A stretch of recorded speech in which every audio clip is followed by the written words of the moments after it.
خواتین و حضرات، ہم اپنے آج کے پروگرام کے ساتھ آپ کی خدمت میں پھر حاضر ہیں۔ آج کا جو ہمارا موضوع ہے وہ ہے گلگت بلتستان اور اس کو صوبہ بنانے کے بارے میں ہمارے جو پارٹیسپینٹ ہیں، ہمارے شرکاء ہیں، وہ اس بارے میں اپنی رائے کا اظہار کریں گے۔ ہمارے پہلے مہمان ہیں آج جناب فاضل ضیاء صاحب، یہ لوٹن بارو کے سابقہ ڈپٹی میئر بھی رہ چکے ہیں، اور ہمارے دوسرے مہمان ہیں جناب عباس بٹ صاحب، chairman Kashmir national party you کے، اور ہمارے جو پارٹیسپینٹ ہیں ہمارے ویانا سے، ان کا تعلق سری نگر سے ہے، جناب لطیف بٹ صاحب جے کے ایل ایف کے ممبر رہ چکے ہیں۔ تو ویلکم جناب فاضل ضیاء صاحب، آج آپ پہلی بار ہمارے پروگرام میں آئے، تو خوش آمدید آپ کو۔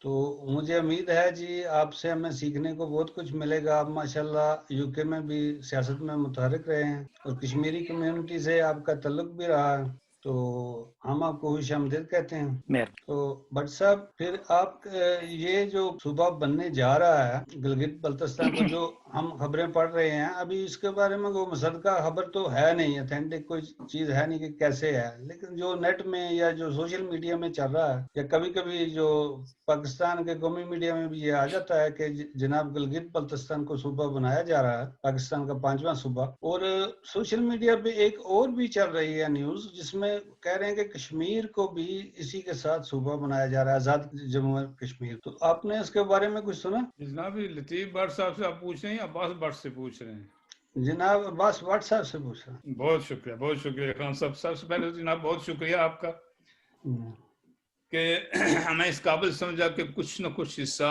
کچھ نہ سن آف سائل اپنا حصہ ڈالیں اس آزادی کی جنگ میں۔ لیکن اس سے پہلے کہ میں آپ کے موضوع کی طرف ہوں، میں کم از کم جو ہندوستان اور پاکستان کے ارباب اختیار ہیں ان سے ایک مطالبہ ہے کہ دونوں اطراف کے جو سیاسی اسیر ہیں اس وقت، یعنی گلگت بلتستان میں بابا جان اور کربلائی صاحب اور ان کے ساتھ درجن بار اور لوگ ہیں جو تقریباً 11 سالوں سے جیل میں بند ہے، 11 سال سے وہ بند ہے، اور میرے 70 سال کے غالباً ان کو کچھ سزا بھی ہوئی ہے۔ اور اسی طرح جناب دوسری طرح کو جائیں جو انڈین ایڈمنسٹریشن کشمیر ہے، اس میں بھی جو کشمیری اسیر ہیں ہمارے، جن میں یاسین ملک صاحب ہیں، شبیر شاہ صاحب ہیں، اور دوسرے بہت سے ساتھی جیلوں میں بند ہیں بغیر کسی جرم کے۔ یعنی آزادی مانگنے کا حق تو ہر ایک کو ہے، اپنی بات کہنے کا حق سب کو ہے۔ تو پھر چاہیے جائے کہ ان کی بات پوری کی جائے یا ان کے ساتھ نیگوسیشن کی جائے، ان کو اٹھا کر آپ جیلوں میں بند کر دیتے ہیں۔ تازہ مثال ہمارے کشمیری جناب تنویر صاحب کو، جنہوں وہ جھنڈا وغیرہ کو اتارا۔ اسی طرح جو خبر سے پچھلے 2-3 دنوں سے این ایس ایف والوں کی، جنہیں کوالہ پل پہ وہ باندھ دیا گیا، وہاں سے اٹھا کے جیلوں میں ڈال دیا گیا، یعنی اپنے علاقے میں نہیں جانے دیا گیا۔ ان پاکستان اور ہندوستان والوں کو کم از کم عقل کے ناخن لینے چاہیے، ہوش کے ناخن لینے چاہیے کہ یار کہ اس طرح آزادی کی جنگیں ختم نہیں ہو۔ آج کا جو موضوع ہے، آج کے موضوع کے 2 حصے ہیں بیسیکلی۔ ایک تو ہے کہ جی بی جو ہے گلگت بلتستان کو پوزیشن کیا ہوگی، اس کا مستقبل کیا ہے اس وقت، صوبہ نما، آئینی صوبہ، عارضی صوبہ، وہ بہت سے پہلو اس کے آ رہے ہیں اس وقت سامنے، ایک اس پہ بات کرنی ہے۔ اور دوسری جو اس سے بھی زیادہ امپورٹنٹ ہے وہ ہے ہمارے الیکٹڈ پرائم منسٹر جناب راجہ فاروق حیدر صاحب کے خلاف جو غداری کا مقدمہ قائم کیا گیا لاہور شاہ درہ تھانے میں۔ یہ بھی ایک عجیب سی بات ہوئی ہے وہاں پہ، لیکن میں انتہائی اختصار کے ساتھ بات کروں کہ آج فیضل صاحب بھی موجود ہیں۔ دوسری بات یہ ہے کہ ایف آئی آر جو ہوتی ہے غداری کی، وہ یا تو صوبائی حکومت یا جو مرکزی حکومت ہے ان کی مرضی و منشا کے بغیر نہیں کاٹی جاتی۔ یہ ایک یونیورسل ٹروتھ ہے۔ پاکستان کا اپنا آئین کہتا ہے کہ ہم پاکستانی نہیں ہیں، یعنی